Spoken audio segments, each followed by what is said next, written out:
بسم اللہ الرحمن الرحیم۔ اللہم صلی علی سیدنا مولانا محمد وعلی آلہ وصحبہ وبارک وسلم۔ محترم ناظرین،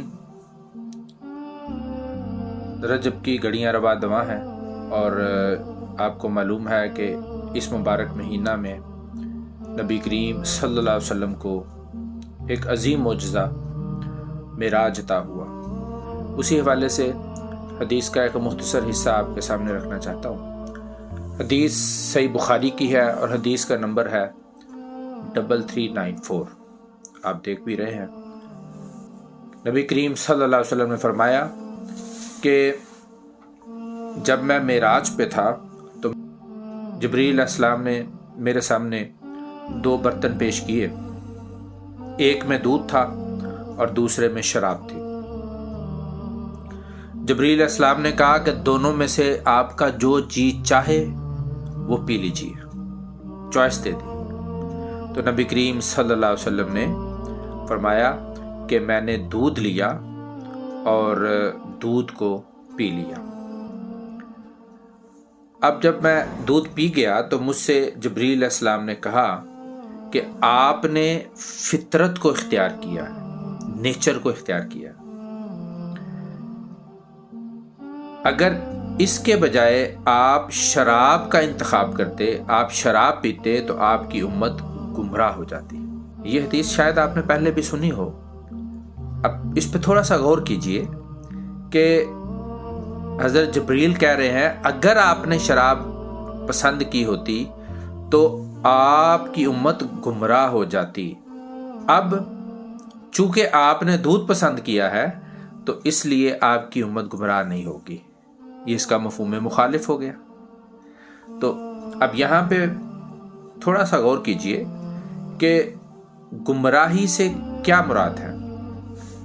اس کی ایک تفصیل ہے، ابھی میں اس پہ تو نہیں جا رہا، بس سادی سی بات سمجھ لیں کہ یہاں گمراہی سے مراد عقائد کی گمراہی ہے۔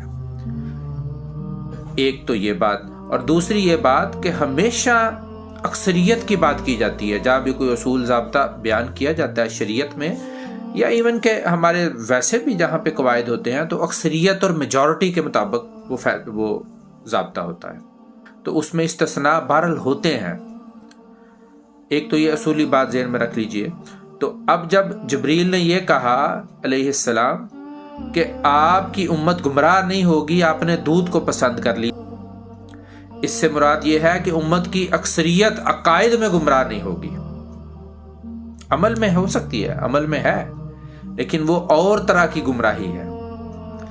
اب ذرا امت کی اکثریت پر بدعت کے فتوے لگانے والوں کو تھوڑا غور کر لینا چاہیے کہ ہم امت کی اکثریت کو پاکستان میں، انڈیا میں، بنگلہ دیش میں، مصر میں، اردن میں، شام میں، یمن میں، افریقہ کے ممالک میں، ہر جگہ پر امت مسلمہ کے جو ایک عقائد ایک جیسے ہیں، ایک جیسے عقائد ہیں، مزارات ہیں، لوگ وہاں جاتے ہیں، میلاد بڑے ذوق اور شوق سے منایا جاتا ہے، پوری دنیا میں منایا جاتا ہے، 50 اسلامی ممالک میں منایا جاتا ہے سرکاری سطح پر، اور جو پیچھے 6-7 بچ جاتے ہیں وہاں بھی منایا جاتا ہے، لیکن وہ پرائیویٹلی منایا جاتا ہے، وہاں سرکار نہیں مناتی۔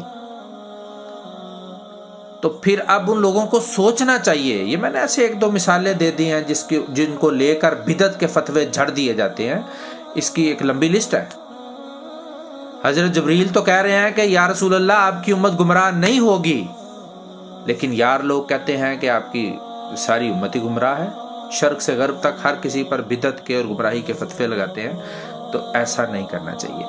حضرت جبریل نے جو کہا وہ حق ہے، وہی سچ ہے، اور نبی کریم صلی اللہ علیہ وسلم نے بھی ایک موقع پہ فرمایا تھا کہ میری امت کی اکثریت کبھی گمراہ نہیں ہوگی۔ امید ہے کہ ہم امت مسلمہ کو مشرک، کافر اور بدعتی اور گمراہ کہنے کی بجائے اور لوگوں کو امت کے دائرے میں لانے کی فکر کریں، نہ کہ ہم جو پہلے سے موجود ہیں ان کو نکالنے کے اوپر اپنا سارا زور لگائیں۔ وما علیہ الا البلاغ۔